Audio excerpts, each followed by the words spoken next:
Alright, Dad, I've been buying decks of cards for a long time, but there's a first time for everything, because with this deck of cards, it actually came with this really weird-looking, card, and I'm not sure what to do with it. It's like some sort of weird grid magic card, and I'm not sure what to do with it. So, you know what I'm going to do here? I'm actually just going to riffle down the side of the deck, and I'm going to pick a card by. I'm just going to riffle down, you call stop. So just riffle, and you call stop.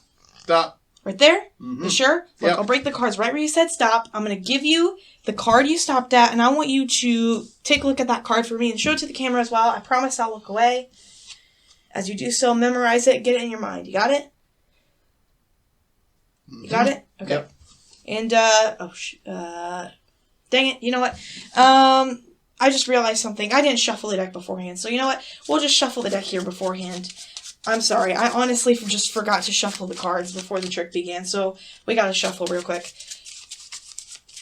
So, cards are shuffled, and I'll just shuffle those one more time, because I wasn't sure if that shuffle was in frame or not.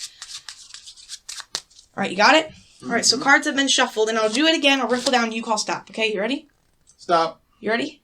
That's it? Yep. Okay, look, I'll break the cards right where you said stop, and I'll give you the card you stopped at. Hopefully, it's not the same card. I'll give you that card. Take a look at it. Promise I'm looking away this time. I mean, I looked away last time, but I'll look away again. You got it in your mind? Mm-hmm. Alright, hopefully everyone at home has it in their mind as well. And I'll just drop that somewhere in the deck, and we will shuffle that to our heart's content. We'll just shuffle. And we'll cut the cards. So, what's interesting here is that, do you remember that second card you picked, remember? What's interesting about this grid card, if you take a look here, is that if I actually just wave my hand over it, to the ordinary eye, it looks like nothing happened, but if I actually turn it, you'll notice it actually now says the name of your selected card, which is pretty cool. But, what's even cooler about this is that, oh, where is it? Oh, it's on the table, dang it. Why do I have a sucker in my pocket? I'm sorry, that was weird. But anyway, what's even cooler about this is that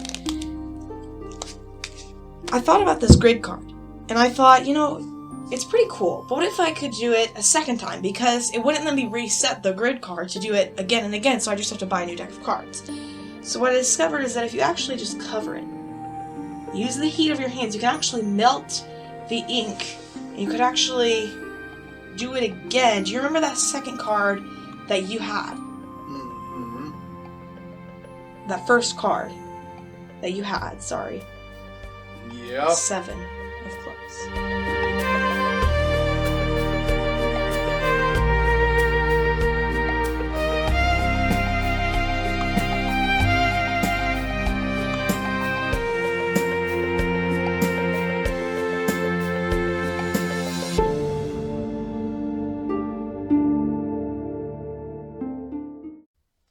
Hello everyone, and welcome back to the channel. My name is Josiah, and in this video, I'm going to be teaching you something that really only arose to the back of my mind recently, because recently I was performing for, some family members, and it was kind of an off-the-cuff thing. I didn't really think I was going to perform at all. And so what I kind of realized in that experience is something that I've been realizing and thinking about for a while, and it was something I haven't really thought about as much recently, and it's that I like to be prepared for any situation, no matter what it brings about. So what do I mean by that? What I mean is that I don't like to have one single go-to trick that I go to every single time I want to perform for someone, right? I want to have several things that I can choose from, but the problem for me with that is that as much as I'd like to, on top of the other things I have in my life to worry about, I can't just remember. It's hard for me to find a way to remember just a single trick you can do with a deck of cards, as like a go-to thing. I mean, I can plan it in advance and think about it, but if I'm not actually, if I don't actually have a tangible object besides just the deck of cards, it's very hard for me to just remember a standard card trick. So that's where souvenir magic comes in, and that's why I've been teaching not so much souvenir magic recently, but in the Juicier Fruit video, the reason I taught that, that's the reason I like that, because I like being able to have that tangible object in my magic. And I know what I said probably doesn't make any sense at all. It just makes sense to me. It's just me telling you what I'm thinking. Anyway, this is pretty cool. This is a pretty cool, another version of Souvenir Magic, involving these kind of cool grid card things, and it's going to be work the same as last time. There'll be a link in the description. You click the link, you'll sign up. It's a little email list thing, and it's nothing you have to pay for. It's something completely free, but all you do is you enter your email, and you'll be emailed with a new email. It'll be like a confirmation email, but when you click that confirm button, there'll be a web page that opens up, and from that web page, you'll be able to click, and open up the PDF documents where we'll be able to get both Juicier Fruit and, this trick here. So, by opening up that PDF, that web page, you will be able to get access to both the PDF for this and Juicier Fruit. If you have already signed up for the email list, which if you're watching this, you most likely haven't. I didn't make it very well aware that I actually did that with the Juicier Fruit video. Then you will, in the email that you will receive for this video, you will receive a link to get the PDFs again. So yeah, that's pretty much it for that. And, yeah, so I think that's pretty much it. So without further ado, let's just get right into it. Alright, for this tutorial, I will be using the Hudson playing cards, the blue version by Theory 11. If you've been following my channel, you may or may not know, actually probably don't know, but Theory 11 is probably my favorite company to get playing cards from. They really produce a lot of high quality cards, and with these particular cards, I was actually surprised because I didn't think I would really like these cards. All of the, images and things I saw them, I didn't think I'd like it, but they have this nice shiny foil on the back on them. I don't know if you can see that well on camera, but I actually like this deck a lot here. So, yeah, let's just get right into the video. A quick disclaimer before I continue: if you do hear anything in the background, which hopefully you don't, hopefully I managed to edit it out, but should you hear anything in the background, that's just my brothers being loud. They are playing a video game right now, so it does happen. If you've been watching my channel before, you probably know that does happen, but hopefully I can get it edited out if they ever are loud, such as they are right now. Alright, so, taking a look at this trick, obviously what you're going to need is a deck of cards, and that grid card PDF that you're going to print out. So once you print out the PDF, it's a custom-made PDF by me. You can print it out. I like to print it out on cardstock. I think it just lasts for more performances. However, if you don't have cardstock, you can print it out on regular, like, photocopy paper. I did this for a long time with just regular paper. I use cardstock now, and I will say, this is probably, I think this might be the first or second, I think it's actually the very first trick on Souvenir Magic trick I ever did, besides the ambitious card. The first thing I did involving something I actually had to make, a gimmick I actually had to make at home, which is pretty cool. This is kind of like a blast from the past sort of thing. So, when you print out the PDF, you will receive 4 grid cards.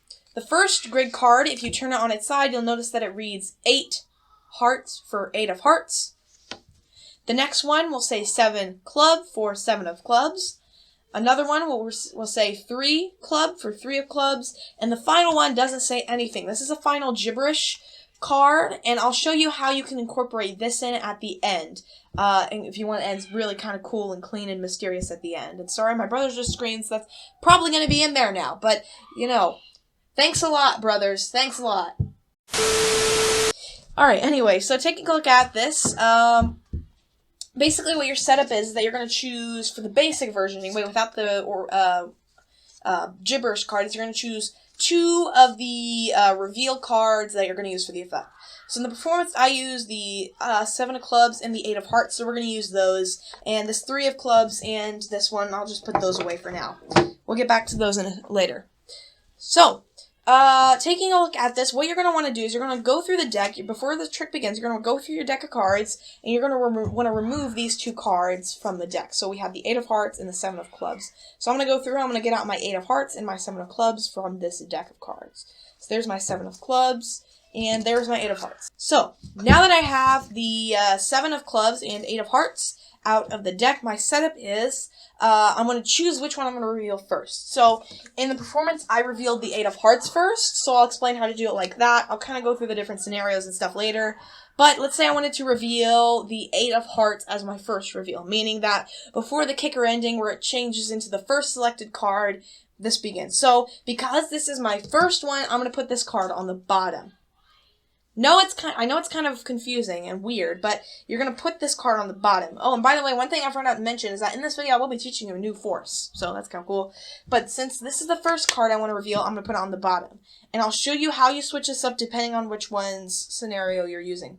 So if I want to reveal the 8 of hearts first, I'm going to put the 8 of hearts on bottom. And then the second card I want to reveal, the one it's going to change into, I'm going to put that card on top. So 7 of clubs on top, 8 of hearts on bottom. That's my setup. So what I'm going to do now is I'm going to take the 7 of clubs and I'm going to put it in my pocket. This works best from the pocket. You can also use just like, you can use, you can use your surroundings basically. If you have like a chair or a servante, depending on how you perform, you can use things like that to do the switch. If you have a switching device, that works too. But I'm just going to put the 7 of clubs in my pocket since that's going to be easiest for me. And then I have my 8 of hearts card, and that's going to go on top of this deck of cards, and I'm going to put this in the box together. Now, one thing I forgot to do in the performance that I will do is that after I take the cards out of the box, I want to put the box in my pocket. I did not do that in the performance, but it was still a pretty good performance, I think. But I did not put it in my pocket, which is one downside to it. Alright, I'm back. Sorry about that. I had to go tell them. So I'm going to keep standing up here for this tutorial, for the rest of the tutorial. I do have to, just because of working it on my pocket. So, we have this here. So I start the trick by, just talking. I like to talk about how, there's a first time for everything. And when I got this deck of cards, it came with this weird card. Now, one thing you want to know when you take out the cards, you want to take it out with it vertical, okay? If you take it out with this card horizontally in any way, they'll probably be able to make out what it says. So vertical is the best way to go. Now, I know what you're thinking. You're looking at it, you're going, there's no way anyone's ever going to believe that. The reason why that is first off, because on camera, from even just a short distance away, you really have to be really close up, and from a far distance away, you can really honestly tell what's on there, okay? That's just the way the camera is. However, in a live performance setting, you have to understand that people aren't noticing this, okay? People think it's just a bunch of grid. They don't notice what it actually looks like. So to a magician looking at this that knows how the trick is done, they know what the trick is, they say, oh, I can obviously see that. Well, to anyone who hasn't seen the effect, they won't see it. Trust me, people never suspect it's coming. So you take this out. You're supposed to put this in your pocket. You want to put this in the opposite pocket of your grid card. So I have the grid card in my right pocket, so I'm going to put this in my left pocket. And then I set this here, and I set the box on top of it in the performance simply for the purpose of camera, and that's why I didn't put the box in my pocket. But in real life, I would just leave it here, maybe turn it over or something, but we'll just leave it right there. So from here, I'm going to do my Topsy-Turvy force. This is called the Topsy-Turvy force by, I believe it's a magician by the name of Gilbin, something like that. I'll leave a link to where I learned it down below, and there'll be proper credits in that video. But anyway, it's kind of an easy force that's actually really fooling. And, I gotta get my chair out of the way. Sorry, my chair was in my way, so I feel more comfortable now. So anyway, basically what this force is, it's basically a variation of the riffle force that's even easier and more ridiculous, but it totally flies. It's kind of crazy. And all you're doing is you're just riffling. It also looks kind of cool. So you riffle, they call stop, and you really break the cards where they say stop. And rather than just lifting up and, showing them a card, what you're actually doing is you're going to put your thumb underneath, like this. You're going to get your thumb underneath as you're riffling. You're going to lift up with your thumb, and you're basically going to flip this packet over against these fingers and catch it into this hand like this. So it just looks not like that. Sorry, it looks more like this. So you just riffle, and then it looks like that. Slow. In full speed, it looks like this. And in slow motion, it looks like this. Like that. And if you want a more in-depth explanation of that, link in the description. So once you've done this, so you flip the packet in like this, and then what you do from here is that you actually just use your thumb here of your right hand, or if you're left-handed, you're mirroring this. You're just going to push off with your thumb, and you're going to set this card here. You're going to use your fingers. To flip this back here, and you can also just set it. I like to use these fingers to kind of lever it and flip it back the same way it came off. And when I set the deck here, I turn away, and as they turn away, they look at this card. Sorry, my camera did that thing again where it has a time limit, but sorry about that. We're back, and once again, obviously they're looking at the 7 of clubs, And, yeah. So they're looking at the 7 of clubs here. And basically what they're going to do is once they've looked at it, I'm going to take it back. Obviously, I don't know what it is. Actually, I do. But they just don't believe I know. So I put this in the middle of the deck and I say, oh, you know what I did? I just realized I didn't shuffle the deck at the beginning. My bad, sorry. And so what I'm going to do from here, it doesn't matter where the 7 of clubs is in the deck because I'm now going to focus on the 8 of hearts. Now, I could just force 2 cards. That doesn't make sense. So what I do is I pretend to have messed up the effect by forcing the card on them right away without shuffling, and then I shuffle, and then I do force my second card, do the first reveal, then do the second reveal. I think that it just makes a much more powerful, cleaner, and more senseful performance in that way. Is senseful a word? I'll look it up in the dictionary and put something on screen if it is, but if it is, great. If not, I'm making up words. Great. Okay. Alright, so obviously this is on bottom, so all I do is I do a really easy overhand shuffle that allows me to get it back to the top, and this is a really easy thing to do. You could do a double undercut where you get a break at the back, 1 card, and then you do double undercut like that. That, you probably can't tell that that's a double undercut from the camera, but it was a double undercut, and you know what the double undercut is, link in the description if you don't know. But basically, a really easy way to do this with an overhand shuffle is you begin by doing a regular overhand shuffle where you're just peeling off chunks of cards like this. And then when you get down to the bottom portion of cards, you just start peeling cards off singly until you peel off the bottom card as a single card onto the top. And all it did is it moved the bottom card to the top and shuffled the rest. And that's important. We want to get this 8 of hearts from the bottom to the top because from here, after maybe doing another bottom retention shuffle by keeping my fingers here on the back, and as I shuffle, do an overhand shuffle, I just get my fingers here on the back to hold that card there like that. I'm just going to do another Topsy-Turvy force. So we do this, come here, we give this to them, I set the deck here, and I turn away, and they look at it. So they see 8 of hearts, and then from here, all we do is we do the same thing we did again, but this time instead of pretending like I messed up, I shuffle the deck, so I put this here, and I shuffle. I can even hand it to them to shuffle at this point, but I usually like to shuffle just to make it seem like not weird that I only shuffled at the beginning. So one thing that you might note here at this point about this is that I make it... What was I saying?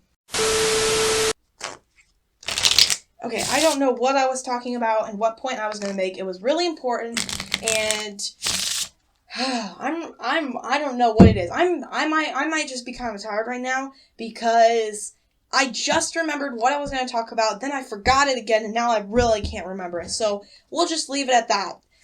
Hopefully someone else will figure out what I was going to say there eventually. So anyway, we shuffle the deck. We just shuffle, shuffle, shuffle. And at this point, what I do is I set the deck down here, and I bring the grid card up, and I say, you know what's interesting about this grid card is that if I actually wave my hand over it, and, I'm talking about, how the grid card works. You can use anything you want. You can, give it like flicks, or you can do pretty much anything you want at this point.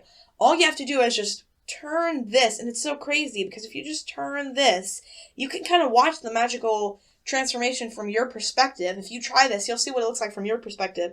But just turning this and having them see this 8 of hearts, it's just a crazy transformation of being able to see what their card was. So at this point, once I've gotten this, I pick the deck back up and I say, you know what's interesting though? And I go to my pockets and I say, here, let me grab something real quick.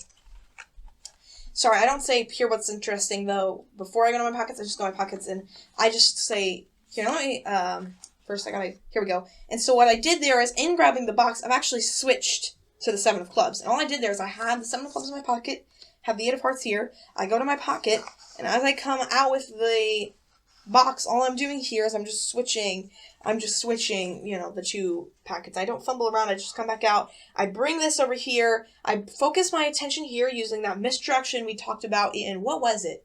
It was several videos ago. I think it might have been like, I think it was actually a more recent video. I think it was the one where I taught 2 tricks and several things in it. Anyway, I'll link the video down below that talks about misdirection. But basically, using misdirection, I focus my attention here. This one's here. I set this down here, and I focus my attention here. I say, here, what's interesting here is that, do you remember that first card you selected? Now, if they say no, you're screwed. Okay? And you say, that's okay. and you just leave. At that point, it's not good. But the nice thing about this is if you perform for a small group, someone will most definitely remember. There's like a 1% chance that no one will remember what the card was. It's very hard for someone to not remember. So if you show it to the whole group, then someone will obviously remember what the first card was and say, here, watch this. If I actually, and I like to do this thing where I cover it, pretend like I'm melting the ink back using the heat of my hands, and I wave again. And then I turn it, and they see the first card, and it's crazy, because if you use misdirection, and you focus your attention in certain places, and make this nice long timing between when you take the box out of your pocket with both hands, and then where you turn the card, it literally makes people believe that this was the same card, and they're just like, they freak out when they see that supposedly the same card that you just showed as their 8 of hearts is now their 7 of clubs. So it's just crazy. Alright, let's talk about some alternate endings now with these last few minutes that you could do with this. So, first ending, if you wanted to end with this indifferent card, a really easy way you could do that is that you could have this in the same pocket as your box. And what you do is as you take this, you say, thank you very much, people. You put your box away, and then if someone asks, hey, can I examine the grid card? And you say, oh yeah, perfect, go ahead. And you pull out this grid card and pretend like it's the same card, and people won't think you've switched it off. You play it up, like, casually. And then people can look at this, they can examine it, and there's the indifferent card. Alright, so let's talk about the different scenarios that you might have when performing this. So first I gotta grab all the cards, grid cards. So, if you were performing with the 7 of clubs and the 8 of hearts, and you wanted the 8 of hearts as your first reveal, 7 of clubs as your second reveal, then the 8 of hearts goes on bottom, 7 of clubs on top. If you're performing with the 8 of hearts and the 7 of clubs, and you want the 7 of clubs as your first reveal, 8 of hearts as your second reveal, 7 of clubs goes on bottom, 8 of hearts goes on top. You just reverse the order. And hopefully it's not too complicated, because you're literally just putting your first reveal on bottom, second reveal on top. That's how it always works. You make sure you do that shuffle. So similarly, if you want to perform with the 7 of clubs, 3 of clubs, and you want the 3 clubs first, the 3 of clubs goes on bottom, 7 of clubs on top, so on and so forth. Alright, and that's pretty much it. So yeah, let's just go to the outro. Alright, that's it. Hopefully you enjoyed it. If you did, please like the video and subscribe to my channel. If you did enjoy it, I think you should like it. And if you do subscribe to my channel, which hopefully you do, please click the notification bell and click the all button. That way you'll be notified when I upload a video. And one more thing, remember to click the link in the description and enter your email if you want to get these grid cards. It's completely free to join this email list thing, and what's great is that every week, sometimes as extra add-ons, I do it during the week as well, but every week I will make a post when I have a video, and when I reach 15 email list followers, I will be doing a live stream specifically for them. I just gotta figure out how all the live stream stuff, I can get all the live stream stuff set up. Hopefully I can do that before I reach 15 followers, which I think is doable right now, to do that before I get to 15. So, yeah, I'm pretty excited for it. Alright, and that's pretty much it. So, again, like the video, subscribe, and I can't wait to see you in my next video, which, hopefully, I'm crossing my fingers because I've heard that some people have gotten their Mandalorian playing cards from Theory 11. I ordered mine, pre-ordered mine. They have not arrived yet, but I'm crossing my fingers they'll arrive by next weekend, so that next weekend I can upload a video that I'm really excited for of me going through my deck collection, because that's kind of like a video that, magician and creator Kevin Booth, who created the trick that I taught last week, he uploaded a video recently about his deck collection just a few days ago.